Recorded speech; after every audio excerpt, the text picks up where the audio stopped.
Welcome to another hsextra.com high school football video. My name is Joe Serrera, and I am joined this week by Page Pirates head coach Doug Robertson. Doug, thank you for joining us this morning. Thank you, Joe. Appreciate you. Your team had an 0-3 start playing some very difficult opponents, and now 2 in a row in the win column, 2-0 in the Metro 4A Conference. What's changed with your team in these last couple games?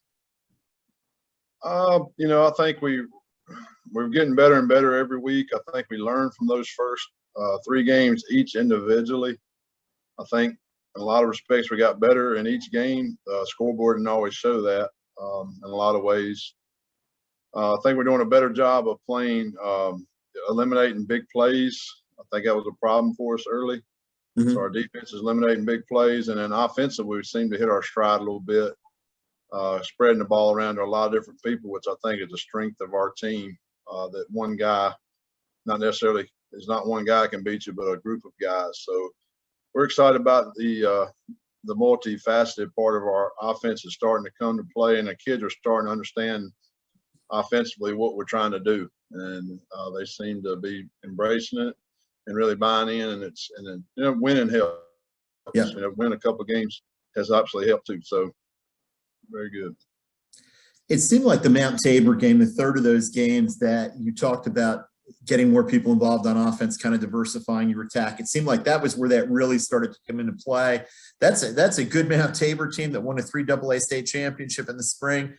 Great defensive coach in Tyshawn Brown, and it seemed like your guys really had them backpedaling and on the run in the first half, 27-27 in the first half of that game. Was that kind of when things started to come together for you? Yeah, I think it's took a while for our kids. We've lost a few games in a row, dating back to last year with the guys that played last year. And I just think they got to learn how to win and have a little bit of self-worth of themselves, of how, we're a pretty good team too. And I think they had a hard time grasping that, we can play with these guys if we do what we do for 4 quarters. And I think that you asked about what's changed. I think it helps with the cooler weather for everybody, but especially a team that, we're not deep in numbers. So we ask a lot of our kids to play a lot of football plays, and when it's cooler, that obviously helps too.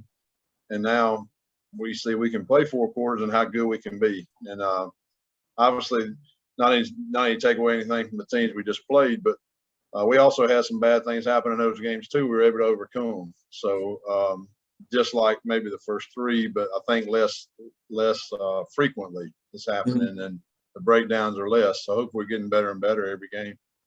Where do you guys still need to improve to continue to build on a 2-0 start in the conference?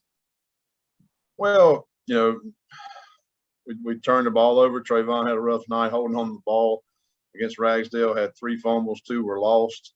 That's uncharacteristic of him. So we got to make sure we didn't have any fumbles going into we didn't have any fumbles lost going into our 5th game. So that was a strength of ours. So we need to get back to holding on to the football, not turning it over. And penalties killed us. We got to make sure we're not doing a holding and penalties that put you behind the chains, because we're not a team that needs to be behind the chains to get first downs. So we like to stay on schedule on offense. And then defensively, we continue to evolve. We're still trying to hunt for who our best 11 are on defense, and we're very, very close. But due to sicknesses and injuries, that's made it a little bit tougher. So, and we got to get healthy, and that's a big part of it. We can't afford a lot of injuries, and we've had some, and we were fortunate to get by last week with 3 defensive starters out. So hopefully we can continue to monitor and cope with those things and get through. Friday night, you're going to face the Northwest Guilford team that's 1-1 in the Metro Conference, 3-2 overall. The 2 losses were to East Forsyth and Grimsley, 2 very, very good football teams. What do you see from the Vikings as you get ready for Friday night's game at Marion Kirby Stadium? Well, I see a very good football team. Coach Wallace does a tremendous job, and they were leading Grimsley late in the second quarter, and then went down right before the half, I think 21-14. So that's the team we think we're going to get, and we're going to get that team for 4 quarters, and we told our kids that, and they're going to be ready to go. I'm sure they're looking at it as to try to get back in the conference race. We're looking at it as a game where we want to stay tied for first to control our own destiny. So we're obviously very motivated. So I think you're going to have two really motivated football teams. They got after us pretty good last year here on our home field. So the way the schedule worked, they're coming back over here. So certainly he'll have those guys ready to go, and they're certainly talented offensively and defensively all over the field. So we know we got our hands full, but I think our kids will respond, and it should be a good football game if both teams play their best.